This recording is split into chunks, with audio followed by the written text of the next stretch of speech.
En ese momento había un sentido profundo de esperanza y un sentido de unidad, ¿no?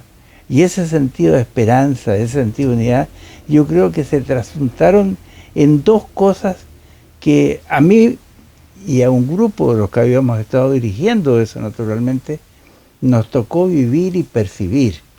Una, el que se acercaron los jefes de los partidos a conversar conmigo, porque yo era a la sazón el presidente de la Concertación y el jefe, había sido el jefe de la campaña presidencial de Elwin. Y entonces se me acercan para decirme, ¿no?, que se había estado cambiando ideas entre ellos y se había llegado a la conclusión de plantearle franca y abiertamente al presidente electo que no tuviera ninguna vacilación en la escogencia de su equipo ministerial, ¿no?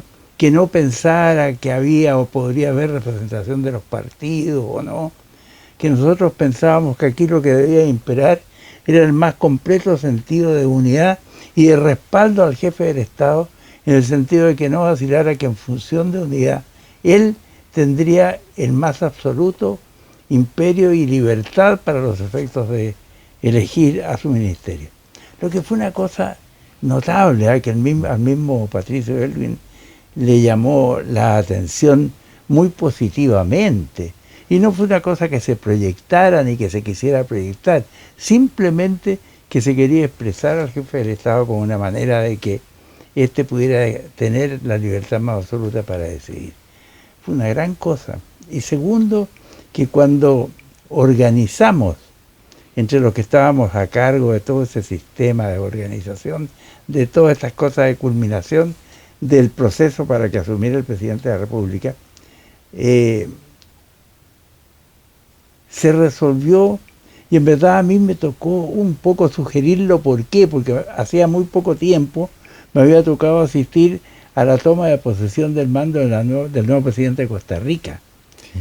Y me llamó la atención que allí, que era uno de los países que se había caracterizado por un sistema democrático, si se quiere, más estable en el continente, me llamó la atención un hecho que lo recogí como muy interesante, que fue el que la toma de posesión del mando y la asunción del mando se celebró en un estadio, ¿no? Sí. Y por primera vez yo lo vi eso, que naturalmente era un estadio más chico que nuestro Estadio Nacional, ¿no? Pero serían las 30.000 personas que se juntaron y eran una multitud en Costa Rica para expresar la satisfacción frente al nuevo presidente.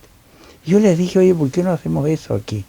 Hubo cierta vacilación en un comienzo pensando que después de tantos años de régimen dictatorial a lo mejor esto iba a ser más o menos difícil y podríamos encontrarnos con alguna reacción ocasional que pudiese crear algún clima de desagrado, de dificultades, ¿eh?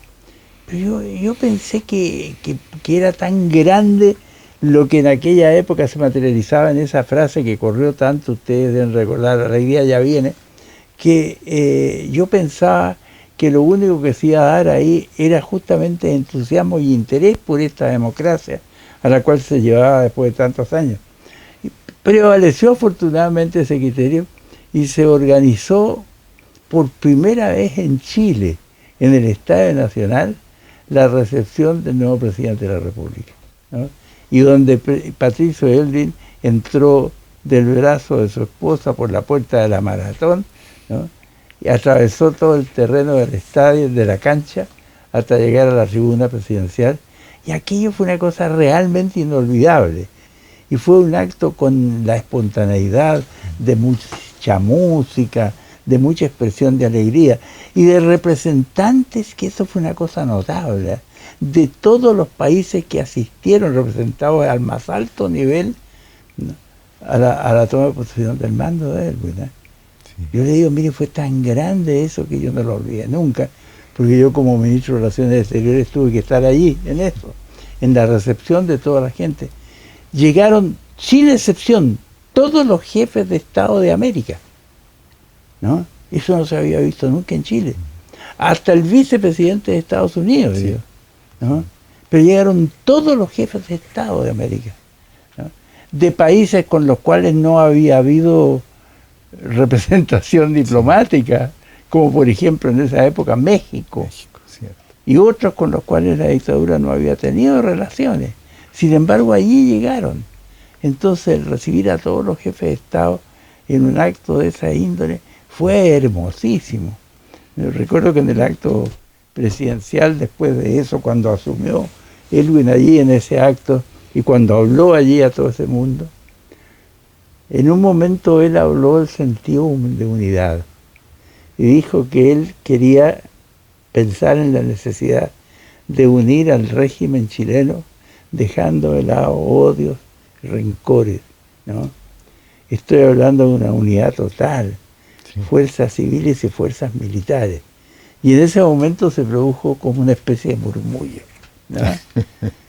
En el Estadio Nacional, ¡bum! ¿Ah? Y él se detuvo un instante en su intervención y dijo, sí, señores, categóricamente, quiero hablar de la representación de todos nosotros y de la unidad de todos los chilenos. Y aquello provocó una una ovación sí. formidable, ¿no? Y lo recuerdo ¿por qué? Porque es algo que ha seguido proyectándose en el tiempo para bien, para mantenerlo o para mal, ¿no? Sí.